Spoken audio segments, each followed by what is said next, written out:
Chapter 34. While Nebuchadnezzar, king of Babylon, and all his army, and all the kingdoms and peoples in the empire he ruled were fighting against Jerusalem and all its surrounding towns, this word came to Jeremiah from the Lord. This is what the Lord, the God of Israel, says. Go to Zedekiah, king of Judah, and tell him, This is what the Lord says. I am about to hand this city over to the king of Babylon, and he will burn it down.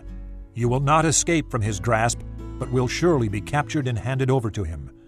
You will see the king of Babylon with your own eyes, and he will speak with you face to face, and you will go to Babylon. Yet hear the promise of the Lord, O Zedekiah, king of Judah. This is what the Lord says concerning you. You will not die by the sword. You will die peacefully. As people made a funeral fire in honor of your fathers, the former kings who preceded you, so they will make a fire in your honor and lament, Alas, O Master! I myself make this promise, declares the Lord.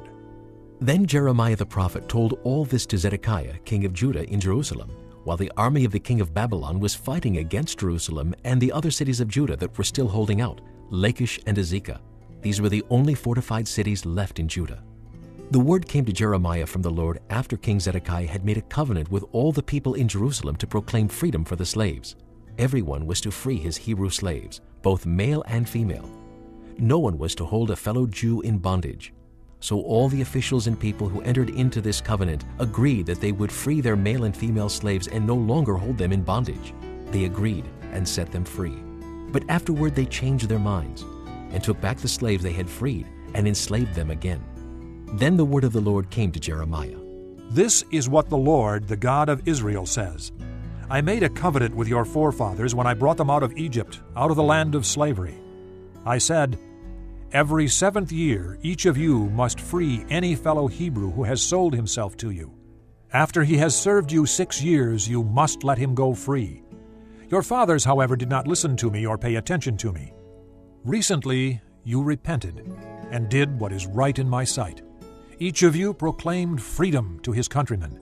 You even made a covenant before me in the house that bears my name. But now you have turned around and profaned my name. Each of you has taken back the male and female slaves you had set free to go where they wished. You have forced them to become your slaves again. Therefore, this is what the Lord says. You have not obeyed me. You have not proclaimed freedom for your fellow countrymen. So I now proclaim freedom for you, declares the Lord, freedom to fall by the sword, plague, and famine. I will make you abhorrent to all the kingdoms of the earth.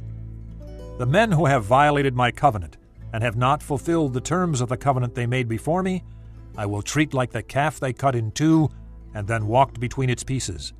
The leaders of Judah and Jerusalem, the court officials, the priests, and all the people of the land who walked between the pieces of the calf, I will hand over to their enemies who seek their lives.